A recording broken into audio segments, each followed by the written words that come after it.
సవరణ బిల్లుకు వ్యతిరేకంగా ఇవాళ కడప నగరంలో ఇంత పెద్ద ఎత్తున ఈ లాంగ్ మార్చ్ చేయడం జరిగింది.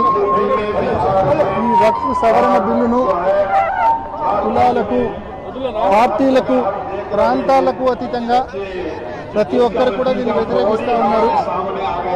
ఇవాళ ఒకరికి తీవ్రమైన అన్యాయం జరిగినప్పుడు మరొకరు స్పందించకపోతే మరుసటి రోజు అందరికీ అన్యాయం జరిగే పరిస్థితి ఉంటుంది.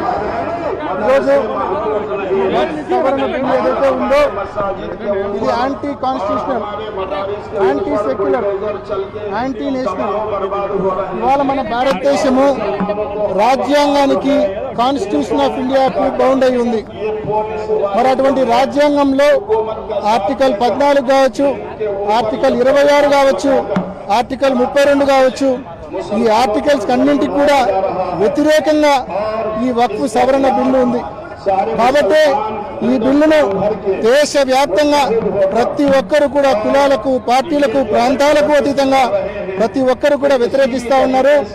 వైఎస్ఆర్ కాంగ్రెస్ పార్టీ తరఫున జగన్మోహన్ రెడ్డి గారు ఇచ్చిన పిలుపు మేరకు ఇప్పటికే లోక్సభలో, రాజ్యసభలో ఈ బిల్లును పూర్తిగా వ్యతిరేకించడం జరిగింది. అదేవిధంగా సుప్రీంకోర్టులో కూడా వైఎస్ఆర్ కాంగ్రెస్ పార్టీ తరఫున మరి ఈ బిల్లును వ్యతిరేకిస్తూ మరి పిటిషన్ కూడా వేయడం జరిగింది, రిట్ పిటిషన్ కూడా వేయడం జరిగింది.